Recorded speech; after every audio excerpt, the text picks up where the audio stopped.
자, 이제 소설입니다.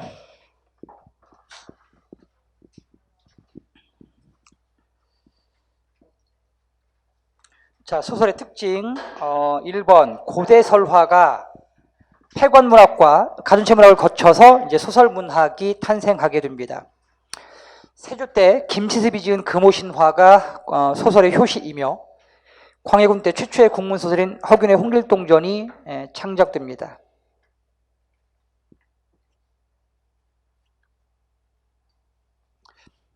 자, 4번 고전소설의 구성 같이 보시겠습니다. 고전소설은 대개 시간적 계기에 따라 내용을 전개합니다. 그래서 평면적 구성 방식을 취합니다. 그 다음에 또 한 사람의 주인공이 태어나서 죽을 때까지를 기록한 일대기적 소설 방식을 취하면서 그 다음 비현실적인 사건이 나타나는 전기적 구성입니다.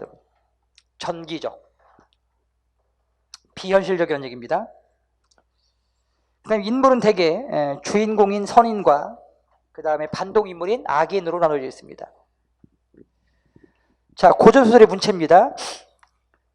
주로 이제 설명적 표현이 주가 되며, 자, 묘사적 표현이 결여되어 있습니다. 개성적인 문체를 갖지 못하고 문헌체 문장으로 되어 있습니다. 자, 조선 전기소설입니다. 국문소설은 나타나지 않고 한문소설만 나타났습니다. 대표적인 작품은 금오신화인데요. 금오신화는 명나라 구의 전등신화를 모방한 작품입니다. 특징, 금오신화에 수록된 작품들은 한문 문어체로 사물을 국도로 미화시켜 표현했습니다. 또 고전소설이 대개 그렇듯이 주인공들이 제자 가인입니다. 즉 능력이 출중한 인물들입니다. 그리고 보편적인 현실과 거리가 먼 비현실적인 사건으로 구성되어 있습니다. 그래서 내용이 전기적이다라고 아까 말씀을 드렸고요. 그 다음 이제 평면적 구성입니다. 시간적 구성이란 뜻이죠. 평면적 구성. 그 다음 전적으로 우연성에 의존하고 있고, 플롯 전개가 단순하다는 것도 조선 전기 소설의 특징입니다. 그 다음 조선 후기 소설입니다.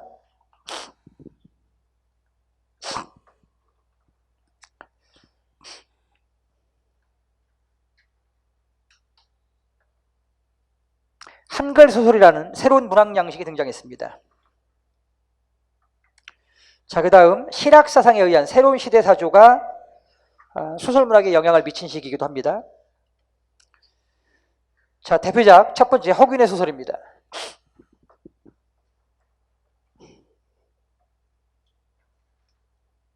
임진왜란 이후 근대적 자화각성과 부조리한 현실에 대한 민중의 비판의식이 형성되면서 급속히 발전돼 나갔습니다. 그 대표적인 작품이 사회 비판적인 성격의 소설 허균의 홍길동전입니다. 적사차별의 철폐를 주장한 작품이죠. 그래서 사회소설이라고 합니다. 그 다음에 김만중의 구운몽입니다. 불교의 무상세상에 입각해서 인간사의 온갖 부귀영화가 사실은 모두 허망한 것이라는 주제를 담고 있습니다.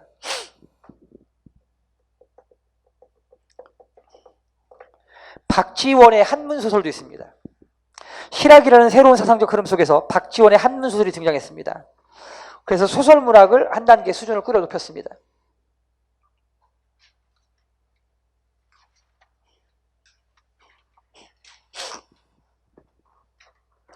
양반전을 통해서 몰락해가는 양반에 대한 현실을 풍자했고요. 호질에서는 유학자의 전형적인 위선을 고발했습니다. 허생전에서는 자, 부정적인 현실과 그것이 제거된 이상국을 보여줌으로써 날카로운 사회 비판적 작가 정신을 드러냈습니다.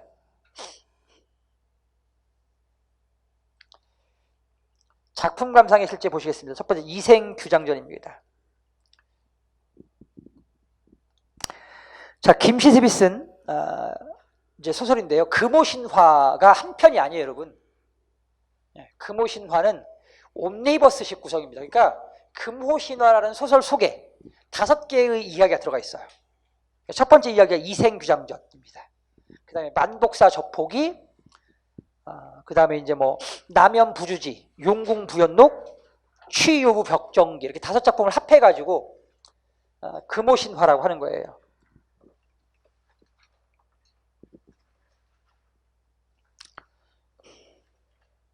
자, 이생규정전은 전기소설이고요. 그 다음에 명혼소설입니다. 죽은 사람과 사랑을 나누는 비현실적인 이야기입니다. 명혼소설. 주제는 죽음을 초월한 남녀 간의 사랑이고요. 의는 우리나라 최초의 한문소설입니다. 자, 줄거리만 보시겠습니다. 개성에 살던 이생이라는 젊은이가 글 공부를 다니다가 귀족 집안의 최랑이라는 아름다운 처녀를 발견하고 매혹된 나머지 사랑의 글을 써서 담 너머로 던집니다. 그 뒤 그들은 사랑하는 사이가 되었지만 이생 부모의 반대로 시련을 겪게 됩니다. 최 씨 부모의 노력으로 결국 두 사람은 부부가 되고 이생은 과거길에 오릅니다. 그런데 얼마 안 돼서 홍건적의 난이 일어납니다. 그리고 여인은 도적의 칼에 맞아 죽습니다. 자, 이생은 깊은 시리에 빠집니다. 그러던 어느 날 여인이 환신해서 이생을 찾아와 두 사람은 다시 행복한 나날을 보냅니다. 3년이 지난 어느 날 여인은 자신의 해고를 거두어 장사에 지나줄 곳을 부탁하며 이생과 작별합니다. 이생은 아내의 말대로 시체를 거두어 장사 지내고 아내를 지극히 생각한 나머지 병이 들어 결국 이생도 세상을 떠나고 만다는 이야기입니다. 자, 다음 보시겠습니다. 호질입니다. 호질. 연암 박지원의 한문 단편 소설입니다. 그리고 위선적인 그 도학자를 풍자한 이제 풍자 소설이 되겠습니다. 주제는 양반 계급의 허위적인 도덕관을 비판했습니다.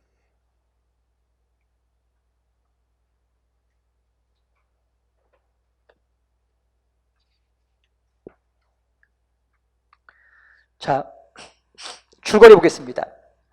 대호가, 큰 호랑이가 사람을 잡아먹으려는데 마땅한 것이 없었다. 의사를 잡아먹자니 의심이 나고 무당의 고기는 불결하게 느껴졌다. 그래서 이제 가장 깨끗한 사람의 고기라고 생각한 것이 바로 이제 선비입니다. 선생님. 자, 근데 이때 고을에 도학으로 이름이 나 있는 북곽선생이라는 선비가 있었습니다. 그래서 그 선비를 잡아먹자고 이제 마음을 먹은 거죠. 그렇죠? 그래서 이제 그 선비를 미행했습니다. 잡아먹으려고. 근데 그 깨끗했던 그리고 이름났던 그 도학자였던 북곽선생이 알고 봤더니 마을의 정절 과부였던 동리자하고 정을 통하는 관계에 있었던 겁니다. 그러니까 결국은 겉과 속이 다른 인물이었던 것이죠. 그렇죠? 겉으로는 그 도학자인 척, 깨끗한 척 행동했지만 뒷구멍으로는 과부하고 정을 통하는 아주 추악한 면모를 지닌 사람이었던 것입니다. 그래서 이제 이 그 북곽 선생을 통해서 바로 유학자의 위선을 풍자한 것입니다. 또 하나, 이 그 북곽 선생의 이제 정을 통하는 상대방 여자가 누구냐면 정절 과부입니다. 그래서 나라에서 그 정절을 높이 사가지고 정절 문까지 세워준 여자야. 근데 재밌는 건 아들이 5인데 아들의 아비가 모두 다릅니다, 여러분. 결국은 그 정절 과부도 속으로는 이제 호박씨를 까고 있었던 것이죠, 그렇죠? 결국은 우리 주변에 이렇게 위선적인 인물들이 하나둘이 아닌 것입니다. 여러분. 그런 인물들에 대한 통렬한 비판과 풍자를 담은 작품이 호질이에요, 여러분. 호랑이가 이제 이 북곽 선생을 쫓아갑니다. 북곽 선생이 방에서 이제 동리자라는 과부하고 정을 통하고 있는데 그 아들들이 어머니 방에서 웬 남자 소리가 들리니까 그냥 쫓아와가지고 이제 북곽 선생한테 달려드는 거예요, 그죠? 그러니까 북곽 선생이 이제 안 들켜야 되니까 뒷문으로 이제 도망을 친 거죠, 그렇죠? 도망치다가 이제 어디에 빠져버려요, 여러분? 분뇨구덩이에 빠져버립니다. 겨우 머리만 내놓고 막 이제 빠져나오려고 하는데 그때 이제 큰 호랑이 대호가 딱 나타나는 거죠. 자, 호랑이는 더러운 선비라 탄식하며 유학자의 위선과 아첨, 이중인격에 대해서 신랄하게 비판합니다. 그래서 제목이 호질입니다. 여러분. 호랑이 호자에 꾸짖을 질자를 쓰는 겁니다. 호질. 호랑이가 꾸짖다.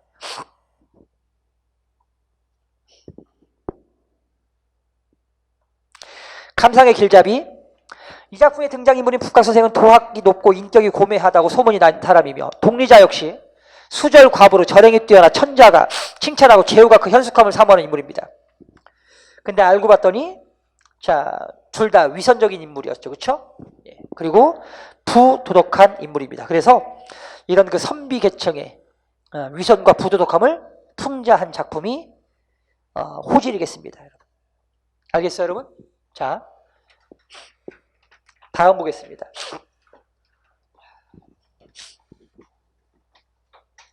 다음은 양반전입니다.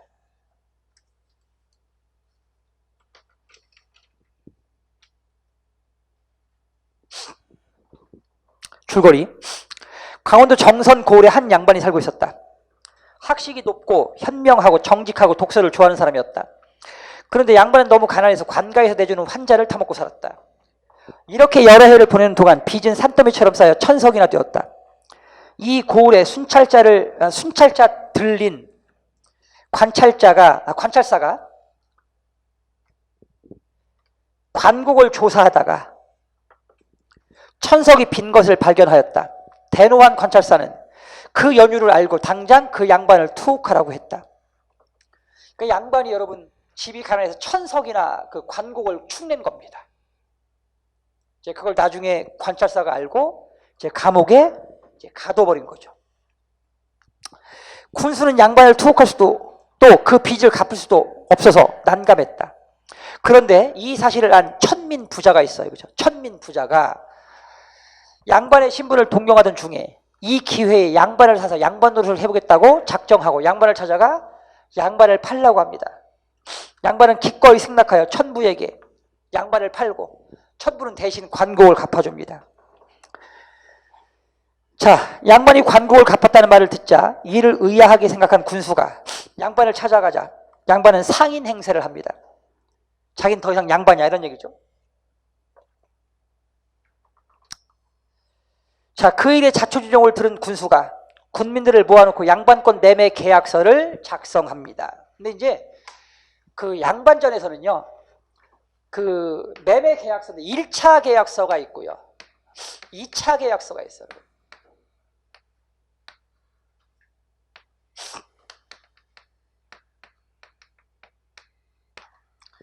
1차 계약서에서는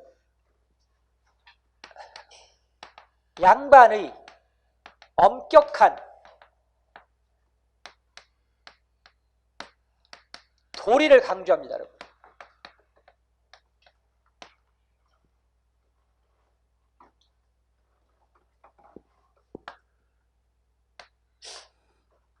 그러니까 천민 부자가 양반이면 좋은 줄 알았더니 이렇게 엄격하게 자신을 통제해야 하고 불편하다고 한다면 굳이 내가 천석의 곡식을 갚아주고 양반을 할 필요가 뭐가 있겠습니까? 안 하겠습니다. 물러주십시오. 이렇게 얘기를 하는 거예요, 여러분. 그러니까 이제 그때 이제 2차 계약서를 다시 작성하죠. 그렇죠? 그 2차 계약서에 이제 양반의 온갖 그 횡포를 나열합니다, 여러분. 그러니까 양반이면 자신의 논밭을 먼저 갈게 할 수 있고, 그러니까 남이 그 아까 뭐 소를 소를 가지고 자기 논을 갈고 있으면 어이 와, 야, 내 것부터 했나? 이렇게 하면 그냥 헤어지는 거예요, 꼼짝없이. 그렇죠. 물론 이제 조선 후기에 이제 그 양반의 권위가 좀 떨어지면서 그런 것들이 약해졌지만 앞에는 이제 조선 전기에도 엄격했죠, 그죠. 그 다음에 또 자신의 마음에 드는 여자가 있으면 그 사람이 무슨 뭐 아녀자이건 남의 집에 남의 그 양갓집이 아니면 양반집이 아니면 그냥 일반 평민집의 그 여식이면 그냥 자기의 그 첩으로 데려가서 그냥 취할 수 있어, 맘대로. 그리고 공부를 조금만 하면 진사가 돼가지고 공부를 많이 해서 대과에 급제하면 못하는 것이 없게 되는 것이고 무소불위의 권력을 휘두르는 것이지. 근데 공부를 못해서 진사만 돼도 진사. 마을 일대에서는 가장 높은 권력을 휘두르는 거예요. 그러니까 그런 얘기를 막 해주는 거야. 온갖 횡포를. 그러니까 이제 그 천민 부자가 뭐라 그래? 이건 양반이 아니라 숫제 도둑놈이구려. 양반이 아니라 이건 도둑놈이구려. 이렇게 얘기하죠. 그렇죠? 이게 이제 여러분 이 작품의 주제야. 양반은 누구다 여러분? 도둑놈이다. 그렇죠?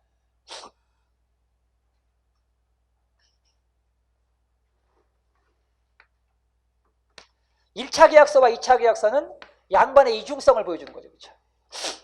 알겠습니까 여러분? 양반의 이중성. 그리고 2차 계약서 끝에 천민 부자 왈 도둑놈이구려 이렇게 이 부분은 바로 이제 결국은 이 작품의 주제를 제시하는 부분입니다.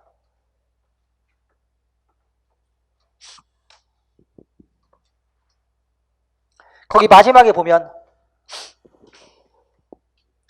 그만두시오 그만두어 맹랑하구려 나를 장차 도둑놈으로 만들 작정인가. 그렇죠? 알겠습니까 여러분? 그래서 다시는 양반을 입에 올리지 않았다고 한다.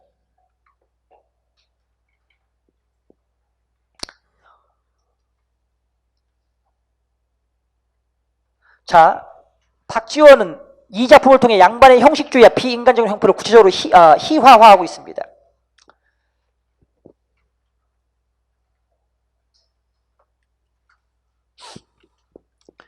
지금 소위 선비들, 즉 양반들은 명절을 닦기에는 힘쓰지 않고 부질없이 문벌만을 기화로 여겨서 그의 새덕을 팔고 사게 되니 이야말로 장사치에 비해서 무엇이 낫겠는가. 그럼 여기서 이제 봐봐 여러분. 양반을 그 사고 파는 그 매매 계약의 현실을 통해서, 그죠? 이 양반을 사고 파는 매매 계약의 현실을 통해서 뭘 보여주고 있는 거야 여러분? 매관 매직의 현실을, 그죠? 매관 매직의 어떤 현실을 풍자한 거라고 보시면 되겠죠 여러분.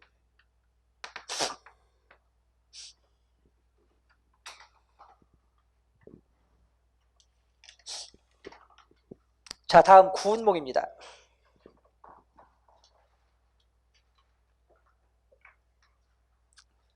자, 구운몽은요, 일단 제목이 왜 구운몽인가 설명을 드리겠습니다 여러분. 구운몽의 구는 9명의 등장인물을 뜻해요 여러분. 이 작품의 등장인물은 성진과 팔선녀가 중심인물이니까 9명이고요. 그 다음에 왜 운이 들어갔느냐. 운은 구름인데 이 운은 이 작품의 주제의식을 말해요 여러분. 주제, 즉 작품의 주제가 인생의 무상입니다. 그래서 인생은 구름과 같은 것이다. 그러니까 덧없음을 구름이라는 사물을 통해서 표현한 거죠. 그 다음에 이제 몽이라는 것은요, 그 주제가 몽이라는 형식을 통해서 각몽, 각몽, 그러니까 꿈에서 깨면서 이런 각몽 구조를 통해서 주제가 제시되기 때문에 그래서 몽이라는 제목을 쓰고 있는 거예요. 각몽. 자, 그래서 이 작품은 현실에서 꿈을 꾸고 다시 현실로 되돌아오는 이런 각몽 구조를 갖고 있는데요. 근데 배경이 현실이 그 천계야, 천계 하늘.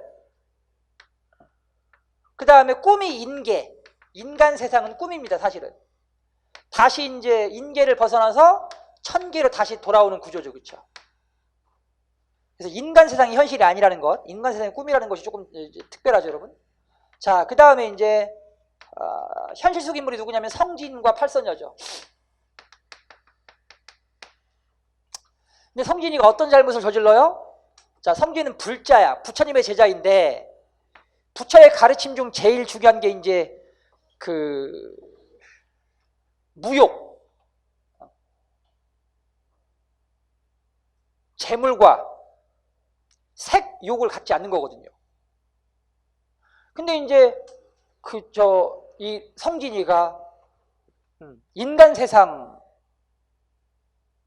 이 어떤 그 재물과 이 색에 대해서 욕심을 갖게 되죠. 그죠? 그러면서 불계를 어겨가지고 인간 세상으로 쫓겨나요. 쫓겨나서 이제 누가 되냐면 양소유가 되죠. 그죠? 양소유. 성진은 양소유로 태어납니다. 근데 팔선녀는 양소유의 2명의 처하고 6명의 첩이 돼요. 차례대로. 그래서 성진은 자신이 현실에서 꿈꿨던 그 인생의 부귀영화와 모든 권력을 다 갖게 됩니다. 벼슬은 정승에 올랐고 집은 궁궐처럼 크며 온갖 맛있는 음식을 사계절에 질리도록 먹어요. 그러니까 자신이 꿈꿨던 것을 다 이뤘죠. 그죠? 자, 근데 나중에 알고 봤더니 그게 다 뭐였다라면 하룻밤 꿈이었던 거죠. 그죠? 하룻밤 꿈. 다시 현실로 돌아오면 누가 되는 거죠? 이제 까까머리 중성진이 되면서 자, 인생사 부귀영화가 모두 한낱 꿈에 불과하다는 주제가 이 성진의 어떤 그 꿈을 꾸고 그것을 깨는 과정을 통해서 드러납니다.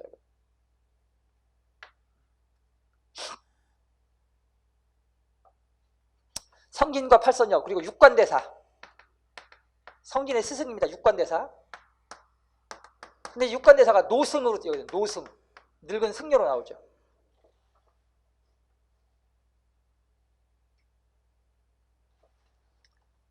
그 다음에 이 작품에는 중심사상이 꿈을 통해 주제가 제시되니까, 그죠? 어떤 주제? 인생무상이라는 주제가 제시가 되니까 중심사상은 사랑하는 여러분 불교 사상이야. 인생이 무상하다는 건 불교적 가치거든요. 그래서 중심사상은 불교 사상인데 근데 여기에는 그 도교 사상과 유교 사상이 다 들어가 있어요. 즉 양소유가 입신양명, 나라에 이제 그 과거에 급제하고 출세해서 나라에 큰 공을 세우거든요. 그럼 입신양명?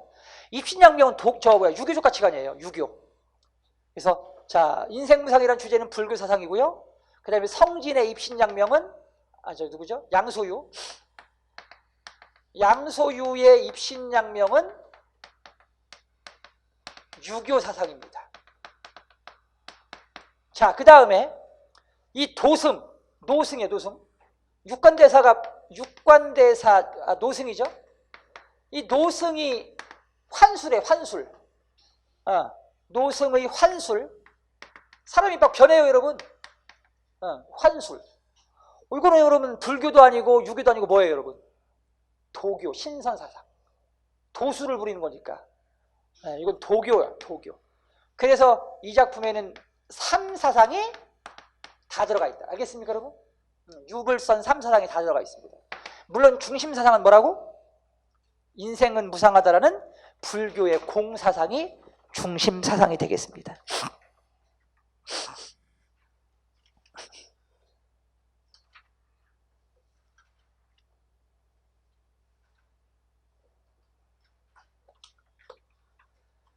자, 그 다음 춘향전입니다.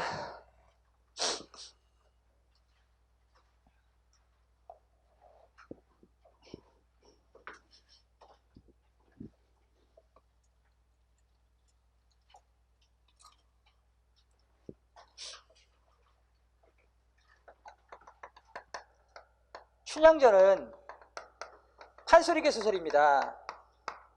판소리계 소설은 설화를 바탕으로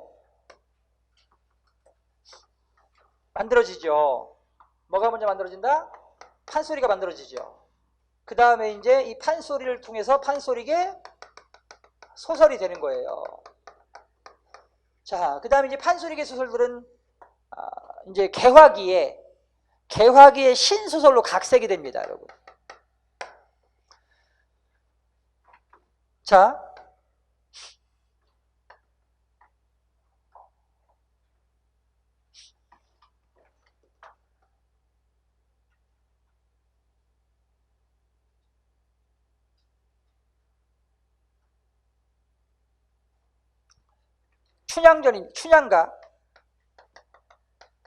춘향가는 뭐 암행어사 설화,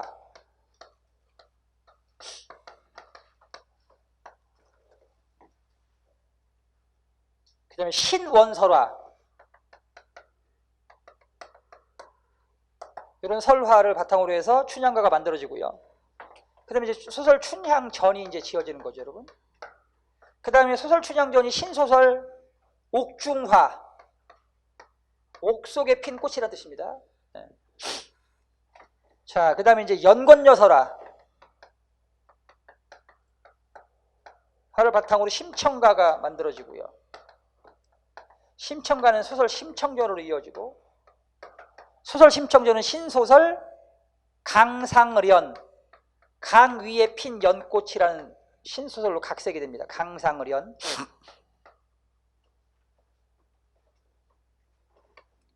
네, 방위설화를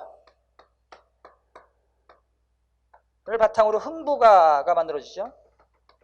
흥부가는 흥부전이 되고요. 자, 흥부전은 연의각이라는 판소리, 신소설로 각색이 되는 연의, 제비의 달이라는 뜻입니다.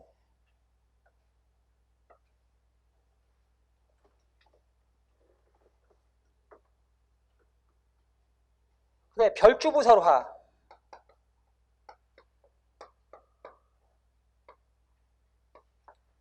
바탕으로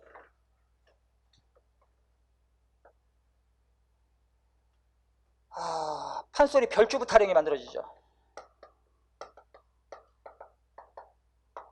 그 다음에 이제 토끼전, 그리고 신소설 토의 간이라는 소설로 각색이 됩니다. 자, 그래서 이렇게 설화에서 판소리, 판소리에서 판소리계 소설, 그리고 신소설로 이렇게 이제 전화, 변화를 겪게 됩니다, 여러분. 그 과정을 설명을 드렸습니다.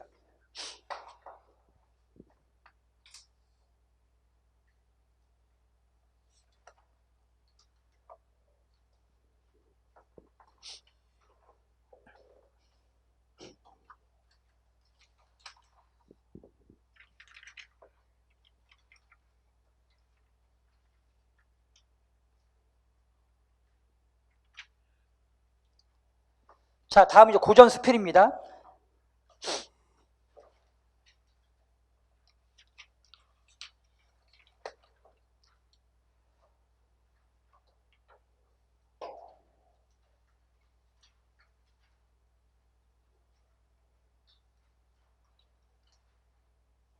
자, 주요 작품 궁중수필이 있습니다.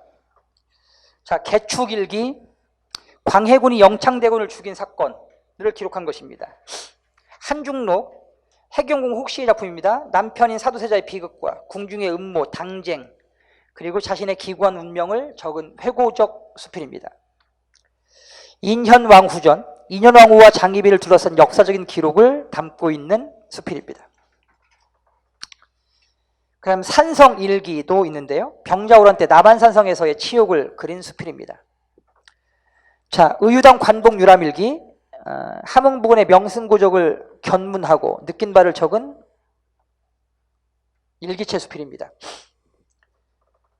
동명일기가 대표적입니다.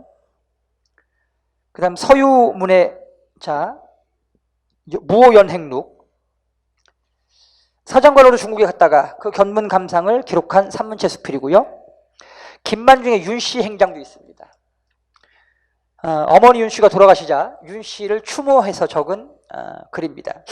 숙종의 제문, 자, 숙종이 막내 아들 연령구를 잃고 애통한 심애를 적은 글이고요. 유씨 부인의 조치문입니다. 바늘을 인격화시켜서 쓴 제문 형식의 글입니다. 자, 그 다음 서울과 시골에 사는 두 양반의 대화를 통해 풍속과 정치, 사회를 풍자한 요로원 야화기도 있고요. 해역과 기지가 넘치는 민간의 야담과 설화를 모아 엮은 어우야담도 있습니다. 그 다음 규중 부인들의 손에서 떨어지지 않는 바늘, 자, 가위, 인두, 다리미, 실, 골무 등을 의인화해서 인간사회를 풍자한 규중 칠우 쟁론기도 있습니다. 자, 조치문 보시겠습니다. 바늘을 의인화해서 지은 제문 형식의 수필인데요. 의유당 관복 유람일기, 규중치루 쟁론기와 더불어 3대 여류 수필이라고 평가받습니다. 주제는 바늘을 잃어버린 애통함입니다. 유세차, 모년, 모월, 모일에, 자, 제문 형식임을 알 수가 있죠. 미망인 모 씨는 두어자 글로서 침자 바늘에게 고하노니 인간 부녀자의 손 가운데 가장 중요한 것이 바늘 이로되 세상 사람이 귀히 아니 여기는 것은 도저히 흔한 바라. 이 바늘의 한낱 작은 물건이나 이렇듯 슬퍼함은 나의 정회가 남과 다름이라. 그러니까 자신과 바늘이 특별한 관계에 있다는 얘기입니다. 아깝고 불쌍하다. 너를 얻어 손에 얻은 지 우금 27년이라. 어찌 인정이 그렇지 아니하리요. 인지상정이란 말이 있죠. 그렇죠? 평생을 바늘질과 함께 살았으니까 바늘이 부러짐이 애통한 것은 당연하겠죠. 그렇죠? 슬프다. 눈물을 잠깐 거두고 심신을 겨우 진정하여 너의 행장과 나의 회포를 총총히 적어 연결하노라. 연전에 우리 시삼촌께 없어 동지상사 낙점을 받아 북경에 다녀오신 후에 바늘 여러 쌈을 주시거늘 친정과 원근 일가에 보내고, 그때만 바늘이 귀했으니까요. 비복도 쌈쌈이 나눠주고 그중 너를 택하여 손에 익히고 익혀서 지금까지 해포되었더니, 그러니까 지금 부러진 바늘은 이제 1년 된 거고 내가 바느질로 삶을 연명한 건 27년인 거고, 그렇죠? 그래서 1년 남짓 됐는데 연분이 비상하여 너희를 무수히 잃고 부러뜨렸으되 오직 너 하나를 영구히 보존하니 비록 무심한 물건이나마 어찌 사랑스럽고 미혹지 아니하리요. 그러니까 물건, 그러니까 사물이지만 1년을 같이 붙어서 생활했으니까 특별한 감정을 갖게 됐다는 얘기죠.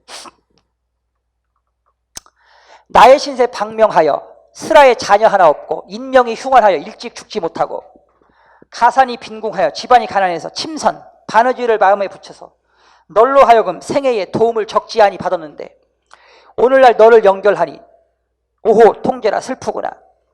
귀신이 너와 나 사이를 시기하고 하늘이 미워했기 때문이로다. 뭐 이렇게 해서 이제 그 바늘이 부러진 것을 마치 아끼던 사람을 잃어버린 것처럼 애통해하면서 제문 형식으로 그 애도를 표한 글이 바로 뭐다 여러분?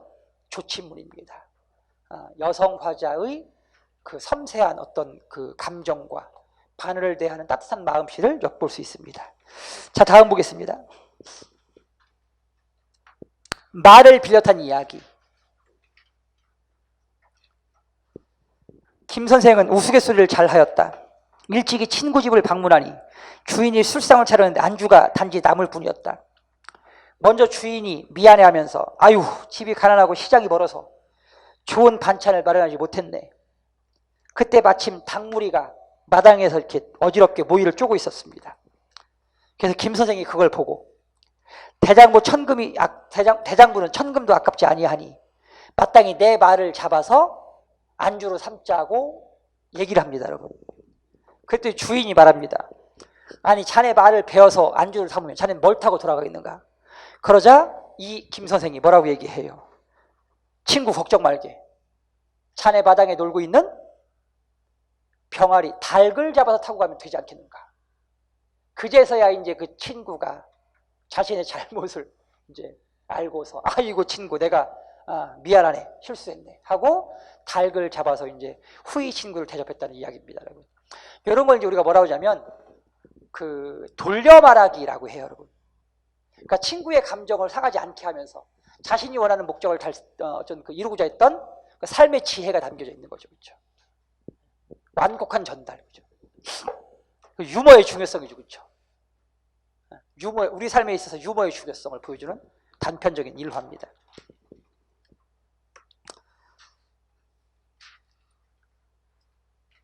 자, 다음은 한중록입니다.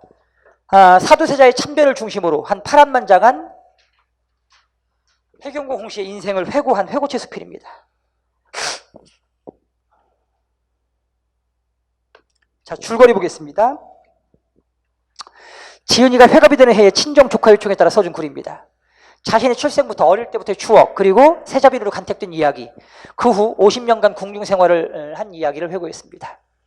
남편인 사두세자의 비극에 대해서는 차마 말할 수 없다며 간략히 언급했고, 후반부에서는 정적들의 모함으로 아버지, 삼촌, 동생들이 화를 입게 된 사건의 전말을 기록했습니다. 이 편은 67세에 쓴 글로 사두세자 사건 이후 정조 초년까지 정적들에게 모함을 받은 이야기를 자세히 기록했습니다. 마지막에 보면 자, 사두세자가 부친인 영조에게 미움을 받아 뒤주 속에서 죽게 되기까지 경위를 서술하고, 사두세자를 뒤주에 넣어 죽게 한 발상이 아버지 홍봉안에서 나왔다는 이야기는 한갓 모함이며, 아버지는 결백했다고 이제 자신의 어떤 그 결백함과 자신 가문에 어떤 잘못이 없음을 역설한 내용이 바로 이제 한중록입니다.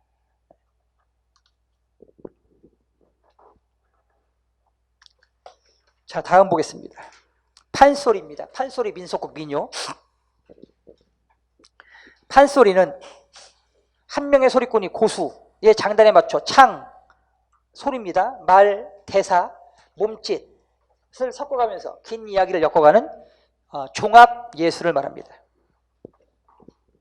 다음 장 보시겠습니다. 판소리의 가창 방식 알아두셔야 됩니다.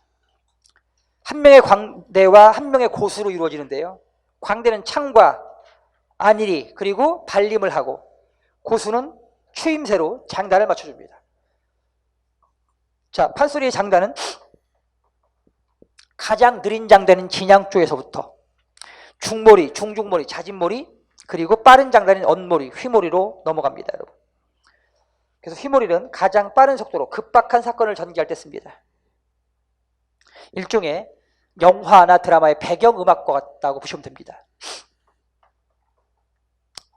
자, 판소리의 구성은 창, 노래고요. 안일이, 중간중간에 이야기하는 듯한 가사를 말합니다. 발림, 몸짓이나 손짓을 말합니다. 일종의 춤이죠. 자, 너름새는 발림과 같으나 가사, 소리, 몸짓이 일체가 되었을 때를 뜻합니다. 추임새는 장단을 짚는 고수가 창과 창 사이에 흥을 돋우기 위해 살펴는 소리를 말합니다.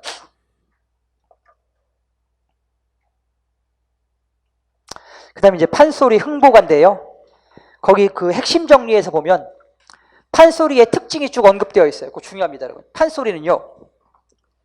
자, 표현상 3, 4조, 4, 4조의 운문 형식과 산문적 내용으로 되어 있습니다. 왜냐하면 말로 전달하는 갈래기 때문에 말로 전하기 편하게 일정한 어떤 그 리듬, 율격을 둔 것이 특징이죠. 판소리는. 그래서 판소리의 소설도 역시 마찬가지 이런 그 일정한 율격을 가지고 있습니다, 여러분. 왜? 판소리에서 왔기 때문에. 알겠어요, 여러분? 자, 두 번째, 양반의 품격 있는 언어와 서민들의 비속어가 공존합니다. 그래서 이중 언어 사용이 이 판소리 또는 판소리계 소설의 특징입니다.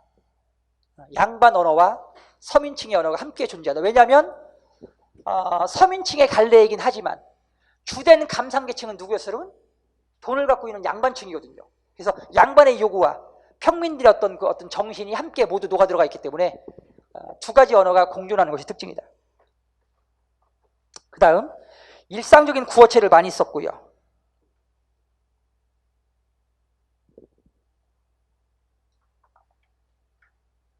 사실적 표현들이 많이 담겨져 있는 것도 한 특징입니다. 자, 다음 보겠습니다.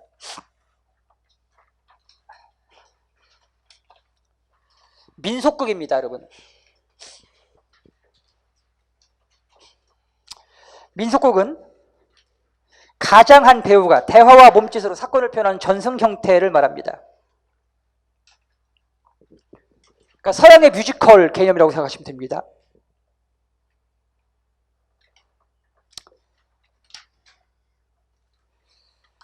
자, 민속극의 전개 영상을 보시면 가면을 쓰고 하는 연극, 즉 탈춤인 가면극이 있고요. 인형극인 이제 꼭두각시 노름 같은 것이 있습니다, 여러분.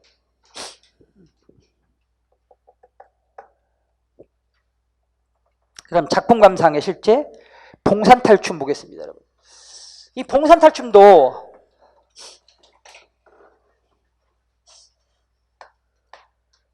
봉산탈춤이라는 하나의 작품 속에 여러 개의 작품이 각각 독립된 이야기가 들어가서 하나의 봉산탈춤을 이루는 옴니버스식 구성입니다, 여러분.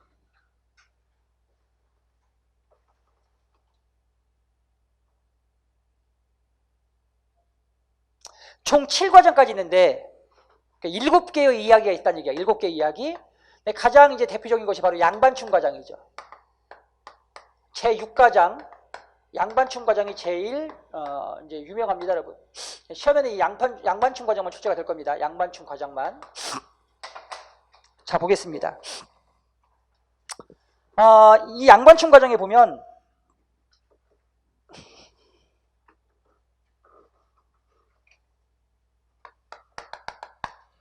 말뚝이의 재단 구조가 있습니다, 여러분. 말뚝이의 재단 구조, 재단 이야기 구조. 즉, 첫 번째, 자, 말뚝이가 양반을 조롱합니다, 여러분. 두 번째, 양반이 그럼 말뚝이를 질책합니다. 세 번째, 그럼 말뚝이가 변명합니다. 변명. 네 번째, 그럼 양반이 안심하겠죠, 그죠? 다섯 번째, 춤을 춥니다, 여러분. 자, 그럼 이 춤을 추면 이제 일시적인 화해입니다. 양반과 말뚝이가 일시적인 화해야. 전면적, 근본적인 화해가 아닙니다, 여러분.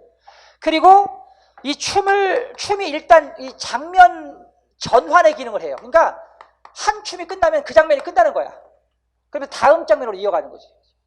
장면이 바뀌어버려. 이 춤이 굉장히 중요합니다, 여러분. 자, 보겠습니다. 말뚝이 양반 나오신다. 양반이라고 하니까 노른소른 호조, 병조, 옥당을 다 지내고 삼정승, 육판서까지 다 지낸 퇴로 재상으로 계신 양반인 줄 아지 마시오. 개잘양 양자에 개다리 수반 반자를 쓰는 개 같은 양반이요. 하고 또 양반을 첫 번째 뭐 한다고 여러분? 개 같은 양반이요. 하고 양반을 뭐 한다고요? 조롱합니다. 그럼 자, 야 이놈 뭐야? 이거 뭐죠 여러분? 양반의 질책입니다. 그럼 이제 말뚝이가 이 양반들 어찌 드는지 모르겠소. 노론소론 호조, 병조, 옥당까지 다 지내고 삼정승, 육판서까지 다 지내고 태루제사로 계신 이생원의 삼형제분이 나오신다고 그렇게 말하였소 하고 뭘 하죠 여러분? 말을 바꾸죠, 그렇죠? 변명을 합니다, 여러분. 그럼 양반들이 이생원이라네 하고 좋아해요, 그렇죠? 안심합니다. 그 다음에 춤춥니다, 여러분. 그럼 한 장면 끝나는 거예요. 알겠어요? 네. 그 다음에 다시 또 이제 뭘 시작해? 똑같이 이 구조가 반복돼요. 다시 또 양반을 조롱하고 양반이 질책하고 매번 이게 반복되는 구조를 갖습니다. 알겠어요? 예, 그게 이제 봉산탈춤의 특징입니다. 자, 다음 넘어가겠습니다. 마지막 민요입니다. 한 민족 안에서 자연 발생적으로 온 결애가 즐겨 부른 노래를 말합니다. 민요는 형식입니다. 형식. 가창 방식에 따라 선후창, 한 사람이 먼저 하고 다른 사람들이 나중에 하는 이런 선후창 방식이 있고요. 그다음에 교환창, 가사를 주고받는 형식이고요. 재창, 여러 사람이 함께 부르는 형식. 독창, 혼자 부르는 노래도 있습니다.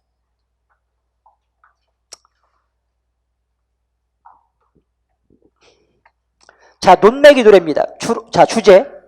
농사일에 대한 기쁨과 농사꾼으로서의 자부심을 노래했습니다. 선창, 후창의 연창 방식입니다. 그리고 이 노래는 노동요입니다. 노동요. 내용은 크게 중요하지 않습니다. 자, 두 번째 시집살이 노래가 굉장히 중요합니다.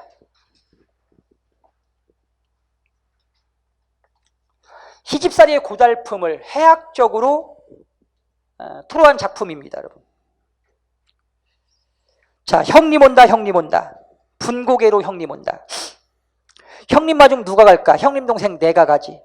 형님, 사촌 형님, 시집살이 어떻댔까? 그러니까 아직 시집을 안 간 사촌 동생이 시집 갔다가 친정 나들이를 온 이제 사촌 형님을 쫓아가서 이제 시집살이가 궁금하니까 어떠냐고 물어본 거죠. 야야 그 말 마라, 말도 마라. 시집살이 개집살이더라. 그러니까 시집살이가 어렵다는 것을 여기 지금 개집살이 즉 그죠? 이렇게 이런 표현을 뭐라고 그래요, 여러분? 해학적 표현을 통해서 표현했습니다. 앞밭에는 당추 심고 뒷밭에는 고추 심어. 고추, 당추 맵다 해도 시집살이는 더 맵더라. 여기 지금 언어의 다이성을 통한 언어 유희입니다, 여러분. 앞에 고추, 당추 매운 건 실제 뭐죠, 여러분? 실제 매운 핫하다 이런 뜻이고요, 그렇죠? 그다음에 시집살이가 맵다는 얘기는 뭐죠, 여러분? 그죠? 힘들다, 고통스럽다는 뜻이죠, 그렇죠? 그래서 이거 언어의 다이성을 활용한 언어 유희. 말장난이죠, 그죠? 예. 자, 둥글둥글 수박 씻기. 왜 이렇게 시집살이가 어렵더냐면 시집을 갔더니 수박 씻기야. 그러니까 둥근 밥그릇인 거지. 그러니까 우리 집하고 밥그릇이 달라. 그래서 이제 그것도 힘들었고, 그 다음에 도리도리 소반. 밥상인데 밥상에도 이렇게 둥근 소반이야. 그래서 수저놓기가 어렵더라. 근데 이런 것들은 이제 조금 간단한 어려움이고요. 조금 더 이제 어떤 그 고달픈 것은 오리 밖에서 물을 길어와야 되고 심리 바깥에 가서 방아를 찧어야 돼. 이게 힘든 거지, 그렇죠? 거기다가 9솥에 불을 떼야 돼. 솥이 9개인데 거기다 불 다 떼야 되지. 방이 12개인데 그걸 다 자리 거둬야 되지. 이런 거는 이제 육체적인 고달픔입니다. 근데 정말 힘든 것은 육체적인 고달픔보다 정신적인 힘겨움이죠. 다음 나옵니다, 여러분. 자, 외나무다리 어렵다고 해봐야 시아버지보다 더 어렵겠느냐. 여기도 이제 언어의 다의성을 활용한 언어 유희죠, 그죠? 외나무다리 건너기 어려운 건 진짜 그 어려운 거고요, 그죠? 시아버지 어려운 건 뭐야? 사람을 대하기가 이제 그 불편한 것이죠, 그죠? 또 나뭇잎이 푸르다고 해봐야 시어머니보다 더 푸르겠느냐? 이것도 그쵸? 네, 이것도 앞에 푸른 건 실제 색깔이 푸른 거고요. 뒤에 푸른 건 서슬퍼렇다의 퍼렇다죠, 그쵸? 서슬퍼런 그 시어머니의 눈초리가 더 무섭다. 그 다음에 요 장면이 이제 그 시집 식구들의 특징을 새에 그 빗댄 언어 유희적 표현인데요. 시아버지는 무서운 호랑새요. 시어머니는 늘 꾸중하니까 꾸중새요. 동서 하나 있는데 이 동서는 사실은 내 편이어야 되거든. 근데 이제 고자질쟁이 한림새야. 한림새는 고자질쟁이. 남편은 미련새요. 자식은 늘상 울음을 우는 새요. 그러니 나 하나만 속이 썩는 셀세. 거기다가 시집살이가 여러분 귀머거리 3년이요. 눈 어두워 3년이요. 말못해 3년이요. 즉 석3년, 그러니까 도합 몇 년을 살아야 돼? 9년을 그렇게 살아야 돼. 근데 그렇게 살고 났더니 자, 백꽃 같던 요네 얼굴, 백꽃. 자, 여러분 시집살이 하기 전 백꽃, 그죠? 시집살이 하고 나니까 뭐가 됐어요, 여러분? 백꽃 같던 요네 얼굴 뭐가 돼버렸어요? 호박꽃이 됐어요. 배주, 그쵸? 그 다음에 3단 같던 요네 머리. 시집 가기 전에는요, 머리가 그냥 3단 같았어요, 여러분. 근데 9년 살고 났더니 뭐가 돼버렸어요? 비사리추. 그러니까 여러분, 오래 쓴 빗자루가 돼버렸어요. 그죠? 빗자루. 알겠습니까, 여러분? 네. 그래서 시집살이의 고달픔을 해학적으로 표현했다. 알겠어요? 예. 자, 그래서 이제 민요까지 끝냈습니다, 여러분. 자, 그럼 이제 우리가 전체 3권까지 다 이제 진도를 다 마쳤습니다, 여러분. 종강입니다. 고생하셨습니다, 여러분. 예. 문제를 가지고 조금 이제 풀면서 쭉 다시 한번 이렇게 정리하도록 할게요. 알겠죠, 여러분? 오늘 배운 것들 중심으로. 조금 쉬세요. 잠시 후에 뵙겠습니다.